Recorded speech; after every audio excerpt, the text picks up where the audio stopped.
Buenas noches, bienvenidos al banquillo. Hoy vamos a revisar los temas de transparencia, lucha contra la corrupción, cambio de leyes en nuestro país o reformas para tener un país más competitivo. Un país que no siga viéndose como una nación que hoy lo que estamos es viviendo altos niveles de desempleo y el envío de nuestra fuerza laboral a otras naciones. Licenciado Juan Carlos Aguilar, ¿qué tal está? Mucho gusto, Rosendo. Bienvenido, buenas noches. Es el responsable de la unidad de transparencia y democracia de la Asociación para una Sociedad Más Justa. ¿Qué tan difícil está resultando este inicio de año con la propuesta que se tiene para verdaderos cambios estructurales en el país? Bienvenido. Muchas gracias. Un saludo a la audiencia. Creo que parte de esa problemática, ¿no?, que afrontamos año con año los ciudadanos hondureños y sobre todo los que estamos inmiscuidos en el tema y los que lo estudiamos, los cuales lo monitoreamos y los que realizamos, ¿no?, esos ejercicios de control social. En gran medida, parte de esa falta de componendas, ¿no?, o falta de esa voluntad política, radica principalmente en eso, en voluntad política. No vemos voluntad política para realizar cambios estructurales, no vemos voluntad política para afrontar de lleno los verdaderos retos y desafíos que tiene este país, por ejemplo, el tema de lucha contra la corrupción, el tema de generar una independencia judicial, el tema de generar una verdadera independencia y autonomía en las instituciones públicas, sino por el contrario, que es una tendencia, sí.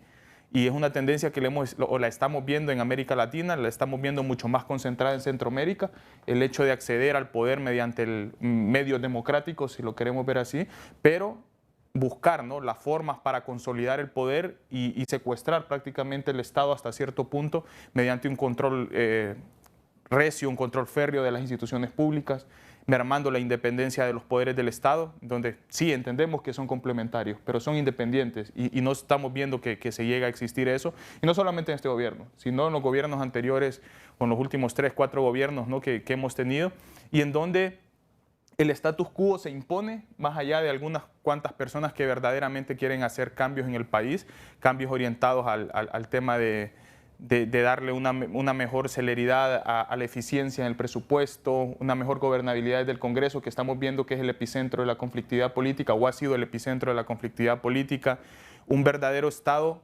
que responda, ¿no?, a esos intereses y sobre todo a dotar a la ciudadanía hondureña de esos derechos y de esos servicios públicos. En Honduras no hay acceso a salud prácticamente, en Honduras el acceso a la educación es deficiente, en Honduras vemos que hay una alta tasa de desempleo también, tema de seguridad, tema de acceso a vivienda, y le menciono 5 ejemplos que para muchos hondureños es una utopía, ¿no?, el tener los cinco elementos, pero que en otro tipo de países son cuestiones que no deben de faltar.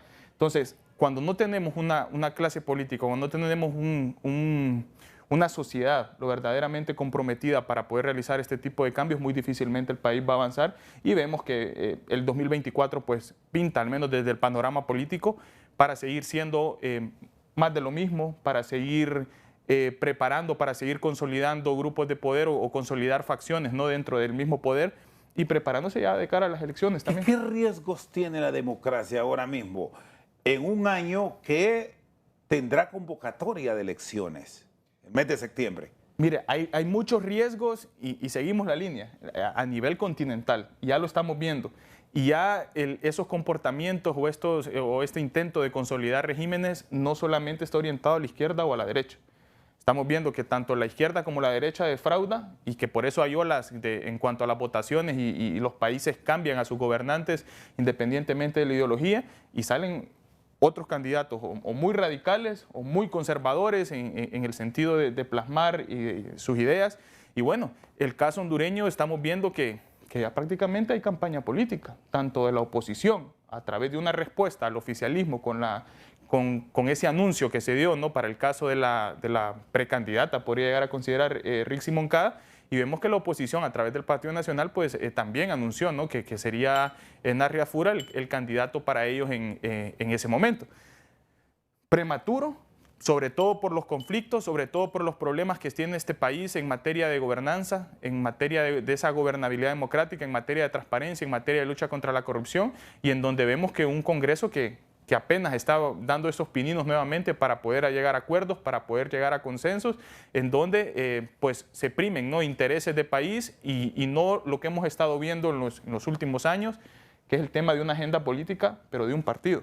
No es una agenda de un país, no es la agenda de un gobierno orientada a facilitar las condiciones para que un país avance. ¿Y sino en más qué bien puede entorpecer todo el desarrollo de país con el comportamiento que tienen los políticos hondureños este inicio de campañas prematuras? Porque, ojo, hasta hace un tiempo lo que observamos es que se dijo siempre, abogado Aguilar, que estaba jurando en el Estadio Nacional y ya desde ahí estaban los que iban a aspirar para dentro de 4 años. Pero solo se dijo, ahora no solo se habló, ahora ya se presentó. Y como usted bien señala, lo tiene Libre, lo tiene el Partido Nacional y por ahí están los liberales. Y hay también figuras políticas consideradas emergentes o outsider, que son las promesas que están apareciendo en algunos países de la región, que ya empezamos con campaña abierta. No, claro, imagínese 2 años antes, cuando un país que está fraccionado, un país que está fragmentado y un país que sigue teniendo los mismos problemas de siempre, ¿no? Honduras afronta, ¿no?, una multicrisis en salud, una multicrisis en seguridad, una multicrisis en educación y en muchos más sectores, y en donde esto, en lugar de construir un mejor país, en lugar de fortalecer la democracia, genera distracciones. Sabemos que existen componendas, ¿no?, de los mismos partidos políticos estructurados a través de los diferentes ministerios, a través de los diferentes secretarios, ¿no? Entonces, el hecho de realizar campañas políticas prematuras, pues al final de cuentas, no, en lugar de fortalecer la democracia, la debilitan, porque ya se está pensando en los próximos 4 años y no se está pensando en lo que quedan de estos 2 años, en el sentido de qué hacemos en estos 2 años, cómo mejoramos el país, sino más bien es cómo terminamos de consolidar el poder a través de las instituciones para estar lo suficientemente representados, tanto en los 3 poderes del Estado, que ya lo están, la Fiscalía, el Tribunal de Cuentas, los órganos electorales, que van a ser el tema de este año prácticamente, para consolidar quién va a integrar, y que ya sabemos en el tema de la política limpia, que quizá de los órganos electorales es el menos importante, sobre todo porque no tiene las herramientas necesarias para crear un mecanismo necesario para rendir cuentas por parte del financiamiento. Que debería tener muchas mayores aperturas a todos los procesos por lo que represente. Si no, miremos cómo se ha venido señalando, y no aquí en Honduras, sino en Nueva York, cómo se cooptó la política nacional. Se cooptó la política y se utilizó el tema del financiamiento a campañas como un medio para que personas financiadas por el crimen organizado pudieran llegar al poder. Y ese es el problema que tiene la Unidad de Política Limpia, y que creo que lo comparte un tanto con el Instituto de Acceso a la Información Pública. Tienen ley, tienen en teoría sanciones, pero son sanciones muy suaves, son sanciones muy leves. El problema es que no tienen una capacidad coercitiva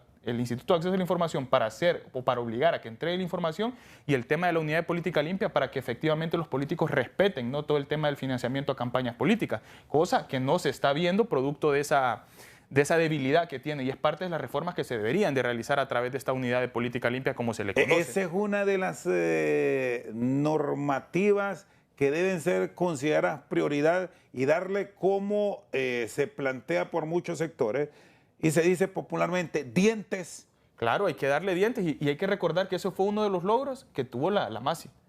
Eso fue un impulso que tuvo la MASI, la aprobación de esa ley, la creación de la Unidad de Política Limpia, y es uno de los órganos, sobre todo por los antecedentes. Pero que hay. Con lo existente es inactivo prácticamente, porque está por estar incluso hasta por satisfacer las necesidades, curiosamente, de los partidos políticos, porque ahí llegan recomendados políticos, y eso no se puede obviar dentro de la política vernácula nuestra. De acuerdo, hoy por hoy el trabajo que puede realizar la Unidad de Política Limpia, no quiero decir que decorativo, pero sí un trabajo que no puede o que no obliga, ¿no?, a los candidatos, bien sea alcaldías municipales, diputaciones y a nivel presidencial, a que efectivamente cumplan con esta normativa, o en caso de incumplimiento, pues obligarlos a transparentar todo el tema del financiamiento a campañas políticas.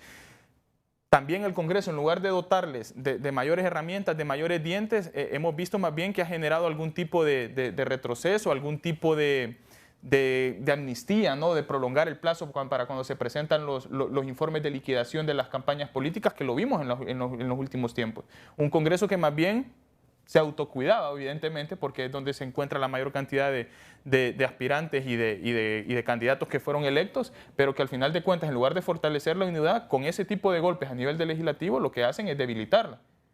Y lo que va a seguir posteriormente es quién integra el Consejo Nacional Electoral y quién integra el Tribunal de Justicia Electoral, orientado a que, al menos en el Consejo Nacional Electoral, es donde se va a definir y en donde se va a defender también la elección propiamente dicha, y por eso esas tres fuerzas políticas buscan tener esa representatividad, así como lo han buscado en la Corte, así como lo han buscado en el Tribunal de Cuentas, y en donde el principal problema de la Fiscalía General ha sido que son tres fuerzas políticas y solo han existido dos cargos al menos con un rango constitucional. El fiscal general y el adjunto. Situación que no pasa por el tema del CNE y el Tribunal de Justicia Electoral, pero en donde van a estar representados esas tres fuerzas. Pero ahí lo clave va a ser quién va a ostentar la presidencia y que muy probablemente el oficialismo al momento que se realice la elección, y también el nivel de compromiso, ¿no? Y de transparencia de esas personas que pueden llegar a ostentar esos cargos. Y el tema de los suplentes, que aquí quiero su interpretación, porque ustedes van mucho más allá en los análisis que tienen, Juan Carlos. El tema de los suplentes, en estos organismos que tienen algunos, ¿cómo debe ser buscado? Porque ahí es donde se pueden generar las trampas. Por aquello que en algún momento el titular no puede estar y se sube hasta por compadre hablado, decimos. Y el que cubre es el que termina orientando el proceso. Ese es el problema, que con el tema muchas veces el tema de la suplencia son personas que ni siquiera se han sometido a los procedimientos mediante cada una de las etapas para estas elecciones de segundo grado. Evidentemente tiene que ser tanto los propietarios como los suplentes tienen que ser lo suficientemente balanceados, pero también personas que tengan criterio, que tengan conocimiento, que tengan esa expertise en la materia, y a partir de ahí poder tomar decisiones cuando se les solicita. Y pasó con el tema de la Corte Suprema de Justicia. No olvidemos esa jugada de los magistrados integrados o los magistrados integrantes, que se adhirieron, se agregaron, que son una especie de magistrados suplentes, si lo queremos ver así, que nosotros debemos en conocimiento que cuando no están, evidentemente, algunos de los magistrados propietarios, se elevan o se suben algunos de estos, pero ahí lo verdaderamente peligroso, lo que puede causar un peligro, es a quién y quién falta en un primer momento y a quién se eleva, porque como dice, muchas veces se aprovechan de la ausencia por X o Y razón de alguno que no está de acuerdo, porque son órganos colegiados, hay que recordar, por eso son tres personas. Entonces, si alguno no está de acuerdo, se aprovechan esas ausencias, y a partir del aprovechamiento de esas ausencias, lo que se tiene es esa toma de decisiones a discrecionalidad, que incluso, si mal no recuerdo, era el anterior Tribunal Superior de Cuentas. Siempre había un magistrado que tomaba una postura disidente, en el sentido al momento de firmar las auditorías. Entonces se aprovechaba siempre que estaba afuera para tomar decisiones en conjunto, ¿no? en esos momentos, y que sabemos la importancia que tiene el Tribunal de Cuentas, sabemos el nivel presupuestario que tiene, sabemos el rango constitucional o esa función que le otorga la Constitución de la República, pero que desde hace un par de años ese tribunal prácticamente es inexistente con respecto a las auditorías que se realizan, para posteriormente deducir pliegos de responsabilidad civil, penal y administrativa en contra de esas personas que han mal utilizado los fondos públicos, porque recordemos que ese rango y ese mandato constitucional es la fiscalización de la ejecución de los fondos públicos a posteriori, es decir, el dinero que ya se gastó.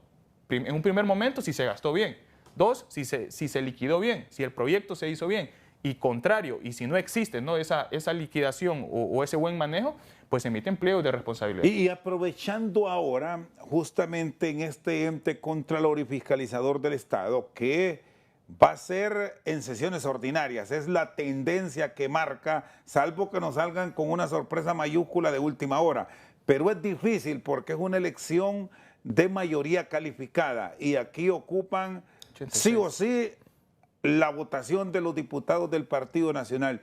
¿Cómo debe ser esa selección? ¿Mediante qué mecanismos deberá conocer el pueblo hondureño el nombre de los tres integrantes? Porque al final caemos nuevamente en lo mismo, Juan Carlos, políticos. Políticos, y que genera preocupación, porque ya se está hablando y mire, y esto hay que contextualizarlo. Ya se está hablando de la elección de los magistrados del Tribunal Superior de Cuentas, pero ¿y el proceso? En 2016 el proceso inició en octubre y se eligió a inicios de Pero en diciembre. el Congreso nos han dicho que sí se han revisado, que incluso se han integrado diputados de la oposición, del Partido Nacional y del Partido Liberal, junto a Libertad y Refundación, para ver esos perfiles, para escurcar esas hojas de vida. La transparencia, ¿dónde queda? Porque nosotros tenemos conocimiento de que se nombró una comisión especial, de que se realizó la convocatoria y que estuvo el plazo abierto, incluso creo que se amplió 2 o 3 días más. Y posteriormente se recibieron la currícula, pero desde ahí no hemos tenido ningún tipo de información de cómo va ese proceso. Pero luego de eso, lo que sigue es la creación de un reglamento de cómo se va a manejar el proceso, la creación de una matriz de evaluación, la revisión ya curricular y de requisitos para como esa primera fase para irlos excluyendo. Luego una audiencia pública, que así fue como se realizó el último proceso, una audiencia pública en donde pues, se le pregunta, ¿no?, sobre conocimiento, expertise, capacidad, meritocracia, todo el tema de idoneidad. Y posteriormente una valoración final que es remitida a la Secretaría General del Congreso para que ésta la baje al Pleno y posteriormente se haga esa revisión, ¿no?, de quiénes son esos 3 mejores calificados, se someta a votación y posteriormente se elija. Y ahí vamos a la segunda parte de la pregunta. ¿Y cuál es el camino? El único camino es el que establece la Constitución, la mayoría calificada, es decir, esos 86 votos. En lo personal, no creo que vaya a existir problema en ese tipo de elección, a pesar de que tiene mayoría calificada. Y lo retomo a lo que pasaba o a lo que le mencionaba anteriormente con el tema de la Fiscalía. Es que aquí quedan representadas las 3 fuerzas políticas y eso es lo que están buscando. El problema con la Fiscalía era que eran 2 puestos, entonces una de las 3 fuerzas políticas no iba a sentirse o no iba a estar representado lo suficientemente dentro de esa Fiscalía. Es decir, no iba a saber cuando lo estaban investigando, no iba a tener ese pitazo de cuando se iba a presentar un requerimiento fiscal. Es decir, aquí, y es lamentable, pero es la realidad hondureña, los políticos están acostumbrados a tener esa representatividad en las instituciones públicas, pero no es una representatividad buena, sino es una representatividad de cuidarme, de protegerme, de fomentar hasta cierto punto, y en los casos que procede la impunidad, avísame si estoy siendo investigado para también irme preparando y que no me tomen por sorpresa. Entonces, ese es uno de los problemas. No solamente es de preocuparnos si el Partido Nacional va a votar, que yo estoy seguro que va a votar porque va a estar representado. O sea, a partir del 25 de enero, esto se normaliza, ¿siente?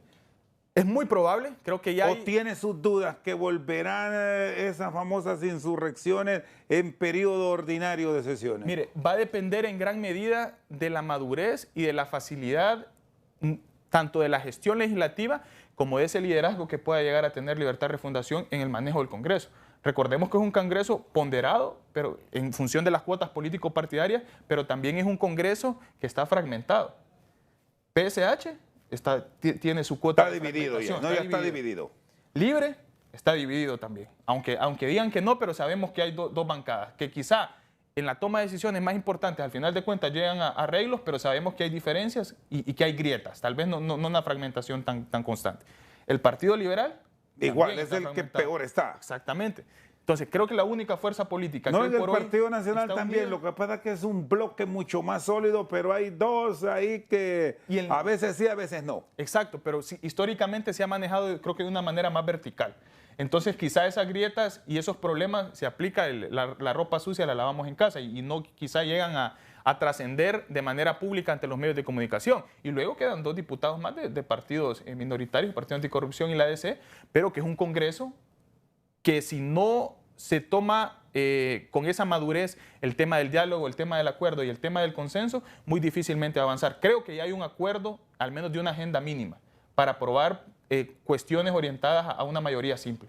Y esa agenda mínima la construye los 50 diputados de Libre y la facción del Partido Liberal, por ejemplo, para aprobar presupuesto, por ejemplo, para ratificar junta directiva, es decir, que todo eso ya lo que pasó. tenga, exactamente, todo lo que tenga o todo lo que necesite esos 65 votos, ya, para ir a mayoría calificada, y en este tema de elecciones de segundo grado creo que no va a haber problema porque existe donde la distribución. hay 3 no hay problema, perfecto. Exactamente. Hacemos una pausa, está con nosotros el abogado Juan Carlos Aguilar, ya regresamos.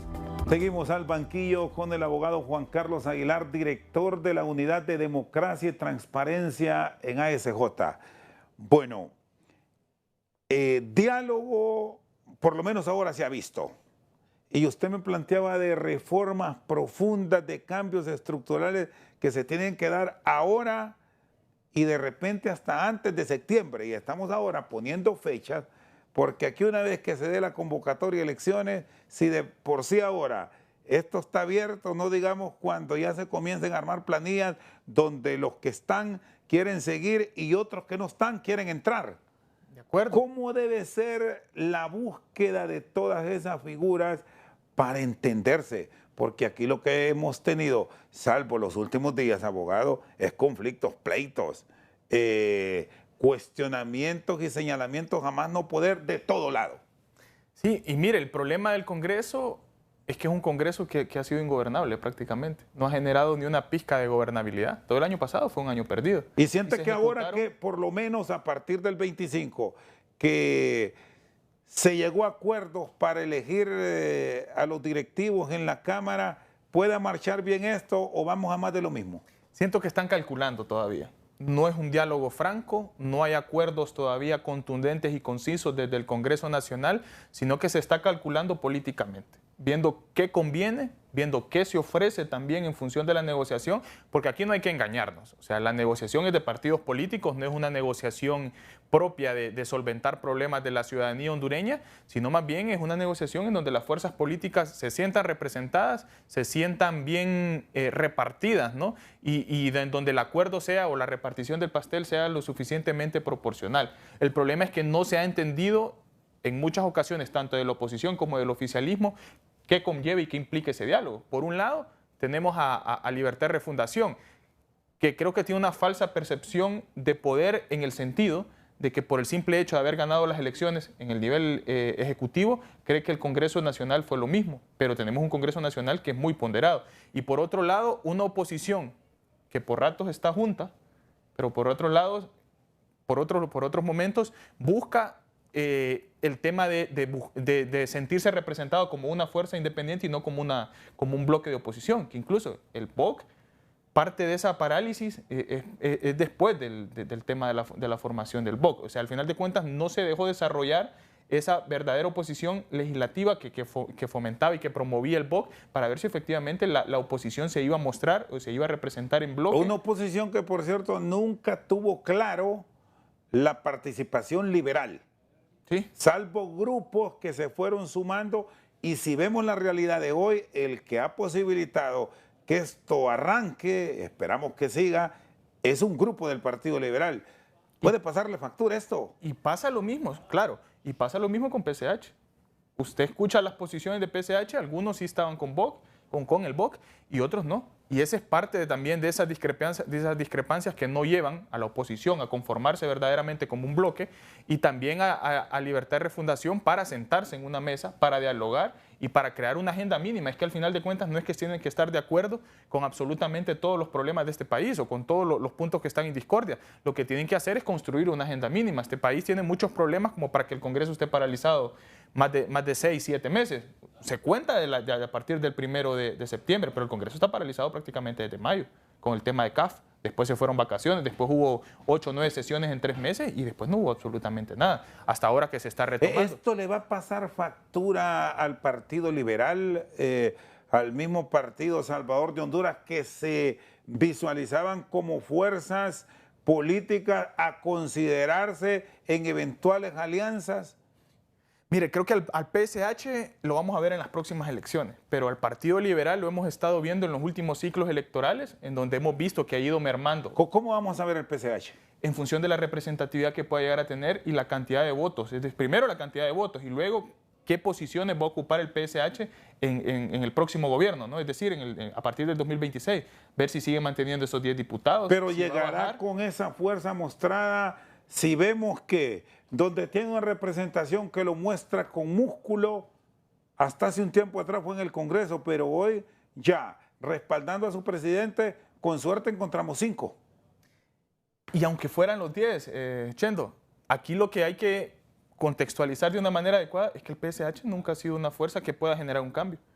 O sea, en el Congreso hay 3 fuerzas políticas. PSH, que tiene 10 diputados, obviamente tuvo un foco, ¿no? o un tipo de credibilidad porque estaba en alianza. Al inicio era cogobierno, ¿no? Producto de esa alianza previo a las elecciones generales, pero posteriormente de eso es una bancada de 10 diputados, de 9, si restamos al señor Redondo.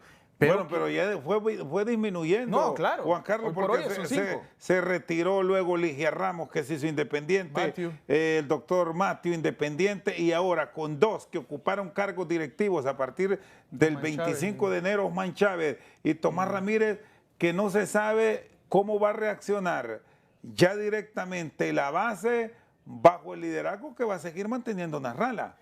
O ya Nasralla va para afuera también. Pero parte de la pregunta es ¿qué base? Porque esa ha sido una de las falencias que tiene los partidos de Salvador Nasralla, que no se construyen. Es más entusiasmo. No se construyen bases. Se apuesta mucho a la popularidad que tiene el ingeniero, se apuesta mucho a esa credibilidad que ha generado producto del voto independiente, producto del que está cansado de los partidos políticos, pero realmente no tiene una estructura lo suficientemente sólida y montada como el Partido Nacional, como el Partido Liberal, inclusive si lo vemos en función de bases reales y no digamos como que el Partido Libertad y Refundación. Entonces, lo que hay que ver y que un escenario a considerar también es si no le quitan el partido político, tal y como sucedió con el Partido Anticorrupción. ¿Tiene ese riesgo, Salvador, de volver a perder el partido? Mira, el riesgo, dada su forma de actuar, Juan Carlos. Y no solamente dada su forma de actuar, sino falta o producto de esa carencia de bases también. Y puede llegar a pasar hasta que no vayamos a elecciones primarias, porque ahí puede ser que,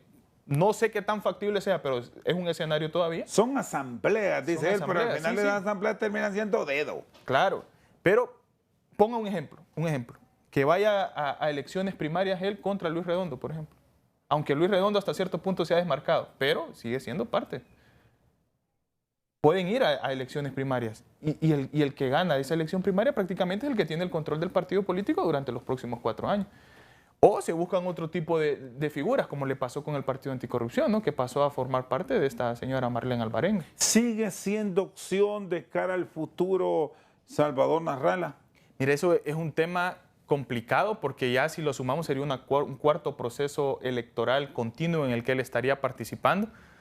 El desgaste es natural y es un desgaste también que está orientado a que ha estado en varias posiciones. Un primer momento como Salvador Nasralla, 2 veces con Libertad y Refundación, ya ahora con la oposición, pero ya la oposición más conservadora o la oposición más tradicional, ese centro derecha o esa derecha, ¿no? En donde también no se define qué es Salvador Nasralla políticamente hablando, porque ahí le hablamos y ha estado con todos, en el sentido de ese tipo de alianza, y que en ninguna ha cuajado al final de cuentas. Quizá la del 2017 con el tema de esas elecciones que hubo o que se manifiestan documentos desde Estados Unidos de que se ganó por parte de esa alianza político-electoral, pero más allá de eso es también esa hasta cierto punto incapacidad para mantener esa alianza, para mantener esos diálogos, para mantener esos consensos, porque muchas veces existe eso y por eso para mí el BOC fue apresurado,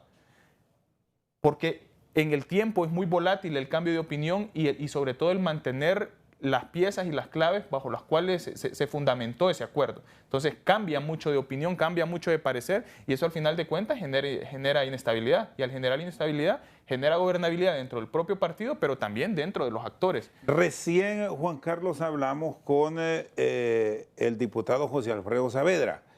Decía el expresidente del Congreso que la única forma hacia este futuro electoral de marzo del próximo año con primarias y las generales, y más las generales de noviembre del 2025 es sobrevivencia política solo con coaliciones, ni siquiera en alianzas, sino que coaliciones políticas, grupos multipartidarios apoyando a determinados candidatos, porque las 3 fuerzas políticas con mayor representación individualmente no ganan.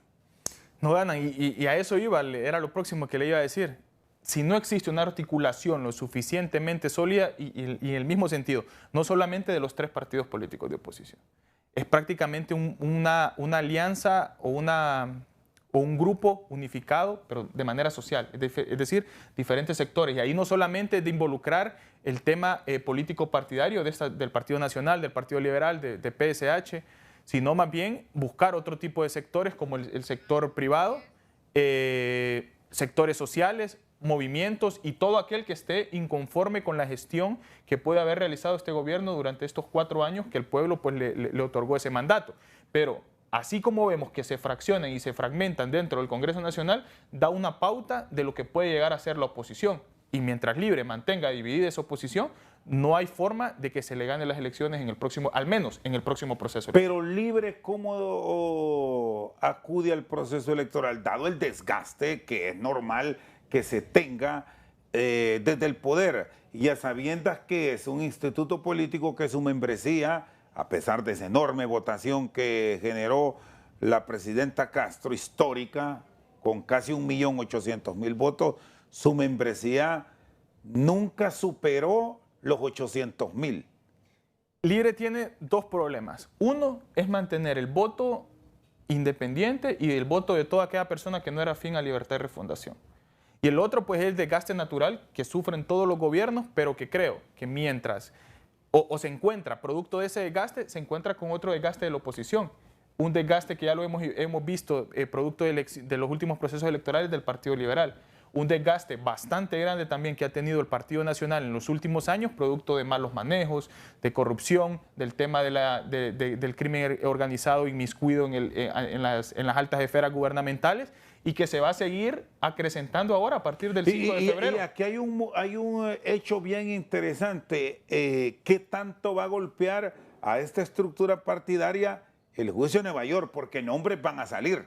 Nombres van a salir y creo que para el Partido Nacional lo mejor que puede pasar es que ese juicio transcurra lo más pronto posible. Entre más rápido, mejor para ellos. Entre más rápido, mejor para ellos, porque evidentemente va a significar un golpe para la clase política que representa el Partido Nacional y bueno, no sabemos si para otros sectores o para otros miembros de otros partidos políticos que pueden llegar a salir producto de la realización de este juicio, pero también el Partido Nacional se tiene que reconfigurar, se tiene que reestructurar y uno de los principales problemas y que no solamente tiene el Partido Nacional, sino a nivel de oposición, es esa carencia de liderazgos. No hay liderazgos lo suficientemente fuertes en función de que no exista al menos un vínculo con la corrupción, que no existe un vínculo con las malas decisiones que se tomaron en el pasado, en donde pues no conlleva y no genera confianza en la ciudadanía hondureña y que eso es una de las limitantes también. Entonces, por eso, y creo que tienen que tomar decisiones también drásticas y trascendentales, porque si no van a seguir bajo ese mismo escenario,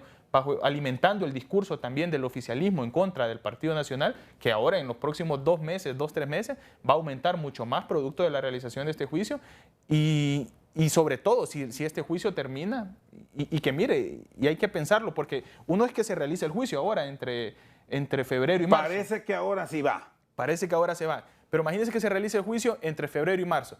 Pero recuerde que el juicio termina ahí. Pero ¿cuándo se dicta sentencia? Puede ser que la sentencia se dicte 4 o 6 meses después, que probablemente puede coincidir con el tema de la convocatoria de elecciones. Entonces también puede generar algún tipo ya, a pesar de que se dé esa sentencia condenatoria, puede generar un impacto también en la clase política. Y esto puede provocar que se dé un reacomodamiento de figuras que incluso muchos que hoy los tenemos como virtuales aspirantes se queden en el camino. Sí. Y que puede abarcar no solo a los nacionalistas, se puede llevar de encuentro a cualquier fuerza política.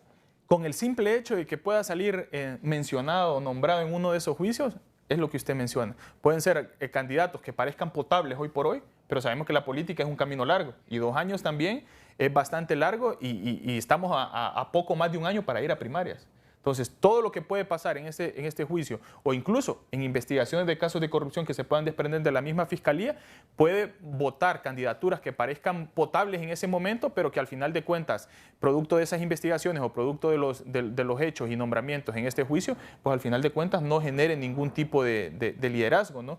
Y vemos otros liderazgos que son o que podrían llegar a ser fuertes, pero que están al interno de Libertad y Refundación, que al parecer quiere una sola candidatura. Jorge Cálix es un ejemplo, ¿no? Y a nivel de los liberales que han estado fracturados y que es el otro partido que mostrará opción, ya vamos a hablar de los emergentes, de la sorpresa que me planteó como ocurrió en Argentina, pero quiero verle el Partido Liberal, porque hablan mucho de la fortaleza de sus liderazgos municipales. ¿Cómo los puede aprovechar? Creo que eso es lo que ha mantenido vivo al Partido Liberal. el tema de las alcaldías municipales y cómo se han conformado en bloque, y al final de cuentas fueron uno de los mecanismos de presión para que se llegara a establecer esta agenda mínima desde el Congreso Nacional. Es difícil pensar en un liderazgo del Partido Liberal para representar al liberalismo propiamente dicho, sobre todo porque también es difícil pensar o ver al Partido Liberal compitiendo solo en las elecciones.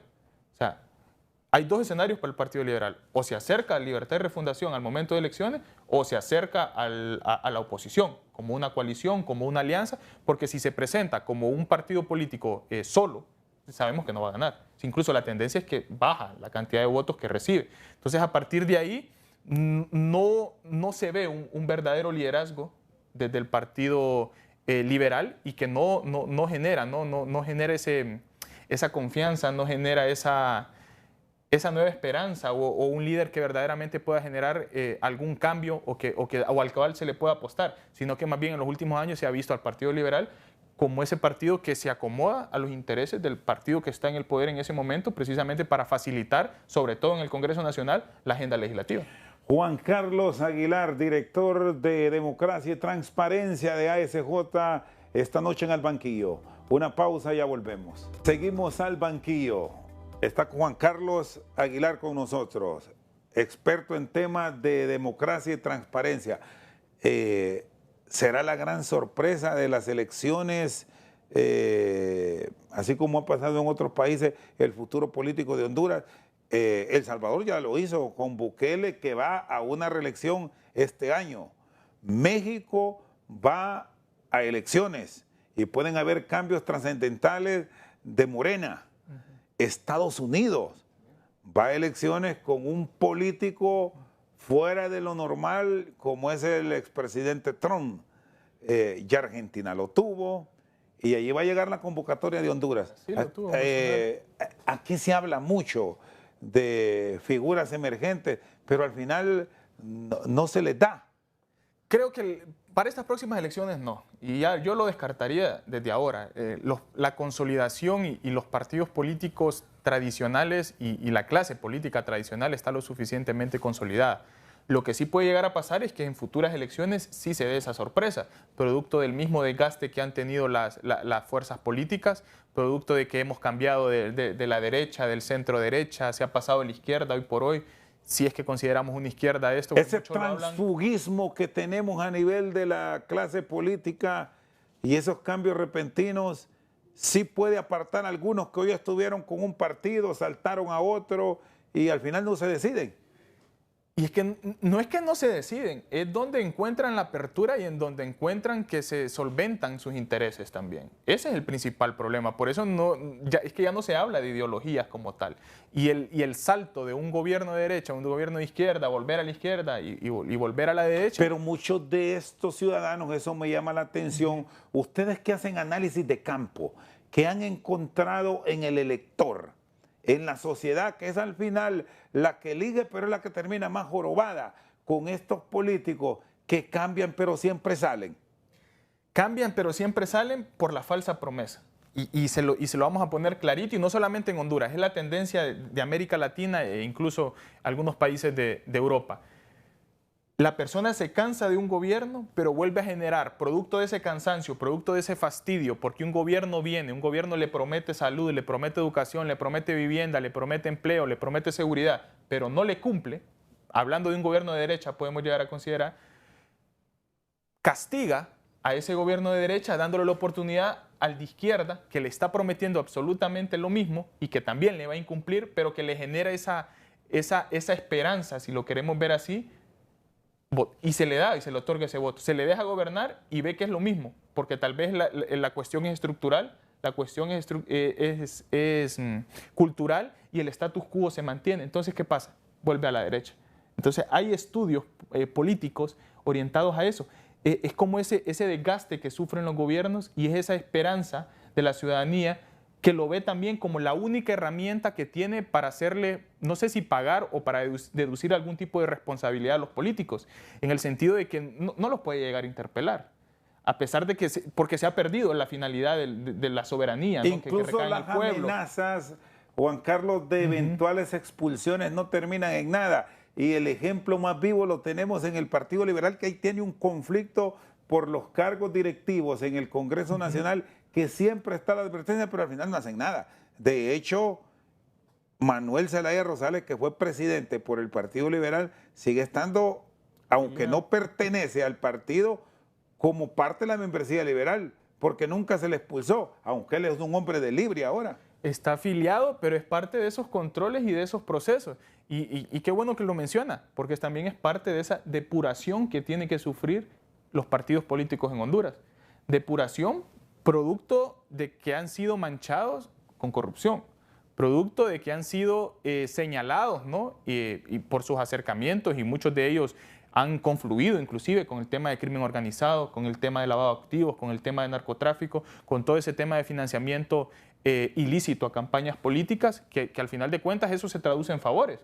Facilitar los medios en temas de seguridad, facilitar los medios o posiciones claves dentro del gobierno para que tengan esa representatividad y protección, pero mientras no exista esa depuración de los partidos políticos, dándole paso a nuevos liderazgos, dándole paso a juventudes, no va a existir esa componenda lo suficientemente necesaria para crear cambios. Si no, solo se van a seguir cambiando fichas dentro de los mismos partidos y dentro de los mismos gobiernos, pero los resultados van a seguir siendo los mismos. Se va a mantener el status quo, el tema corrupción, que es un tema que tenemos estancado hoy por hoy y que no se han establecido nuevos controles, no se han establecido mecanismos de transparencia lo suficientemente rigurosos, a pesar de que ese fue el primer punto o el punto más importante por el cual la gente votó por Libertad y Refundación, porque tenía un plan, dentro de su plan de gobierno, tenía una línea transversal del tema de lucha contra la corrupción. Y ahí es donde metemos a la Sisi también, la principal promesa de campaña, que vemos que está lejos de cumplirse, producto también de esas...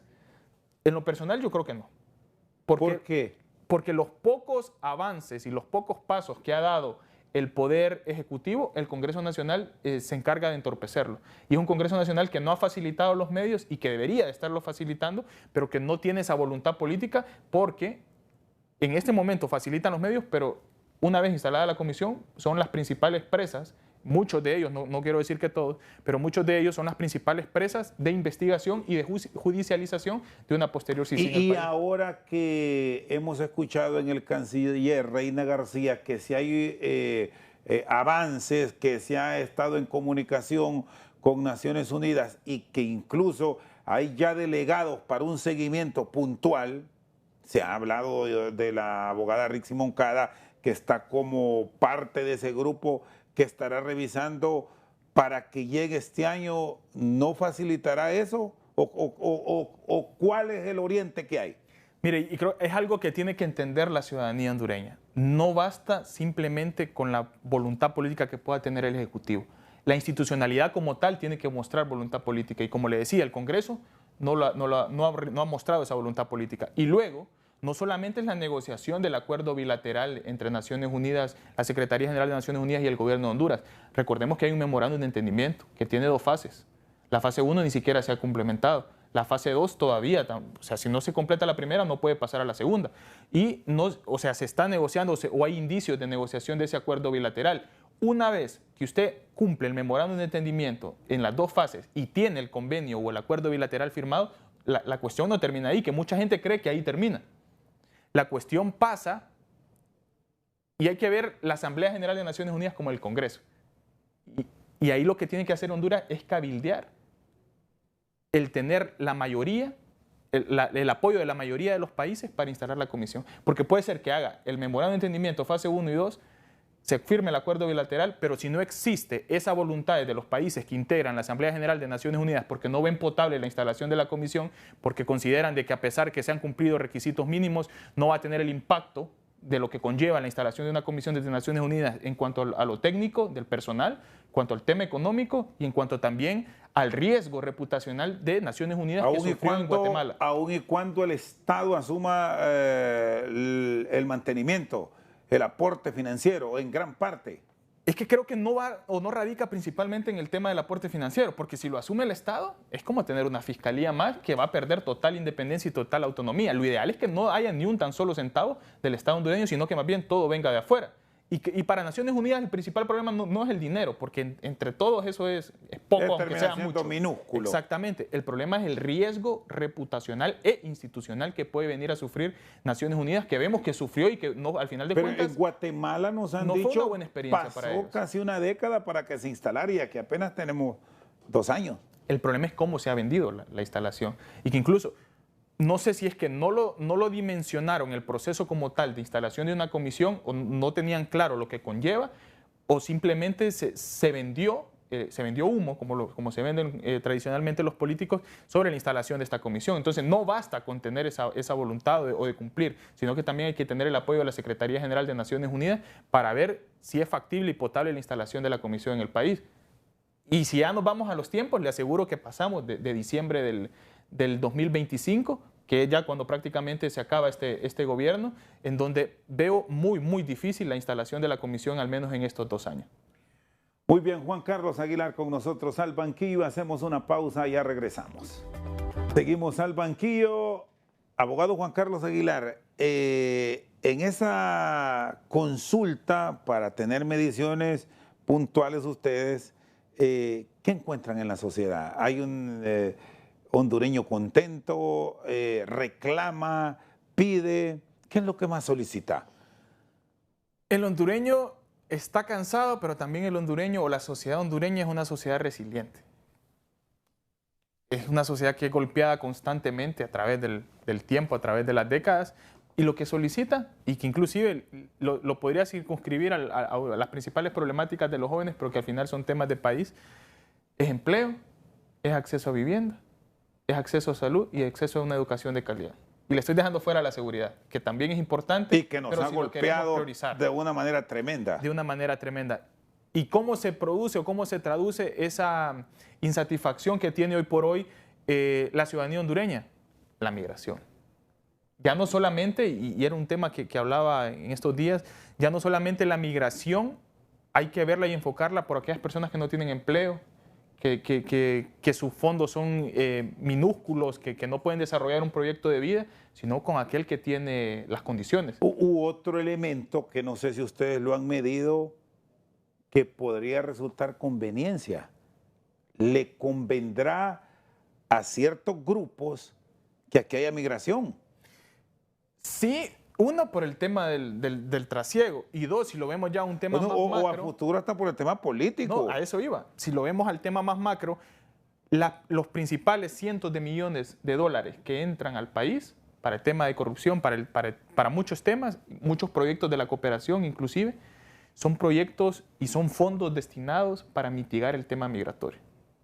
Entonces, mientras el gobierno, y que se ha mostrado incapaz, tanto El Salvador como Guatemala y nosotros como Honduras, el Triángulo Norte, no han sabido, a pesar de recibir esas ayudas millonarias, no han sabido gestionar el tema migratorio, que al final de cuentas, más allá del narcotráfico, más allá de la corrupción, más allá de la inseguridad, a Estados Unidos lo que verdaderamente le preocupa del resto de América es el tema migratorio. Y que hoy por hoy lo estamos viendo mucho más agudizado, porque antes era el tema de México y Centroamérica los que migraban, pero ahora tenemos a todo el sur, o a gran parte de estos países del sur, que vienen y hacen esa ruta que es mucho más peligrosa inclusive, y en donde estos gobiernos no están estableciendo los controles necesarios para el tema migratorio. Evidentemente, siempre ante una desgracia hay un negocio, ¿no? Y que se podría ver por parte de los gobiernos como un método de financiamiento continuo que muchas veces ni siquiera se destina para mitigar esos riesgos. Y el que queda en el país cuando medimos y encontramos que aquí cuando nos hablan de deporte y el fútbol, religión y política, siempre están ahí, aunque estén jorobados.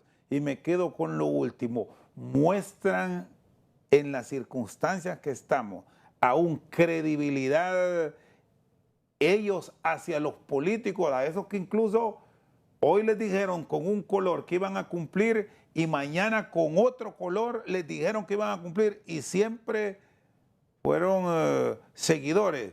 ¿Se mantiene o ya ahora el mundo que es tan cambiante les está haciendo cambiar de pensamiento a los que están aquí? Miren, no creo que exista esa credibilidad o que exista ese cambio de opinión, sino más bien es un tema ya de resignación y que puede ser aumentado o que puede ser respaldado por muchos factores. Tema remesas, por ejemplo. Muchas personas que se quedan en el país, pero que sus familiares fuera del país son los que los ayudan a subsistir, los ayudan a mantenerse. Y por otro lado, el tema de la normalización, por ejemplo, de prácticas, faltas de transparencia o prácticas de corrupción. Aquí muchas veces sale más fácil que denunciar el hecho de generar un incentivo, es decir, una mordida para facilitar acceso a servicios. Incluso hay datos del Barómetro Global de Corrupción que dice que en Honduras, gran parte de la población hondureña, para acceder a servicios públicos, bien sea de educación, de salud, se les ha solicitado mordida o un soborno a cambio de eso. Y siguen las coimas. Siguen las coimas, siguen. O sea, eso ha seguido, es histórico, sigue y seguirá muy probablemente mientras no haya un cambio de mentalidad y de inversión también, porque el tema de combate a la corrupción radica por la prevención. Ese tema no es, y ha sido afrontado de una mala manera, no es solo estar investigando ya una vez que se hizo corrupción. Eso es un cambio cultural que radica por la prevención y radica por la educación. Pero ¿qué calidad de educación tenemos en este país? Si apenas le apostamos a la cantidad, no a la calidad, con el tema de 200 días clases, por ejemplo, y no a la calidad de educación que se puede llegar a generar. Entonces, uno de los principales problemas que tiene y por los que se queda y se acomoda el hondureño es esa resignación también y ese acomodamiento a los intereses, y que usted lo decía con algunos políticos, pero también pasa con muchos ciudadanos que lo ven en función de intereses, y no de intereses grandes, sino de intereses de tener un empleo para poder poner a la escuela a su hijo, para tener que darle de comer, y cuestiones básicas con el tema de cambio de gobierno, que quizás se ven camaleónicos o que se adaptan a diferentes partidos políticos, pero que radica principalmente por el tema de los intereses. O podemos enfrentar un cambio que va a conducir a muchos segmentos de la sociedad a abstenerse, a aumentar ese número de ciudadanos que ya perdieron la confianza en todo. La tendencia hasta las elecciones anteriores había sido de abstencionismo. Pero eso cambió radicalmente. Eso cambió radicalmente, pero también cambió radicalmente por la convulsión social que producía el tema Juan Orlando Hernández. Pero eso puede volver. Puede revertir ese papel. Las dos vías. Se podría revertir y venir nuevamente el abstencionismo, decepcionados totalmente por los gobiernos, o aplicar lo que sucedió hace 2 años, poco más de 2 años, en las elecciones de noviembre del 2021, que es con el tema de rechazo constante de la sociedad, de personas que no pertenecen o no simpatizan con un partido político, otros que se consideran independientes, otros que votan por candidatos, y también los que su propio partido político los ha decepcionado. Y entonces en esa vía se puede ver o se puede llegar a complementar que puede llegar a ser un voto masivo en contra de esta gente o en contra de la libertad de refundación, o generar abstencionismo de nuevo, producto de esa decepción también de que muchas veces, como no se cree en las instituciones democráticas, para este caso los órganos electorales, muchas de las personas dicen, ¿para qué voy a ir a votar si me van a robar el voto, por ejemplo? Muy bien, Juan Carlos, gracias. Muy amable. Bueno, a la orden. Juan Carlos Aguilar, director de Democracia y Transparencia de ASJ, esta noche en Al Banquillo. Por su sintonía, muchas gracias.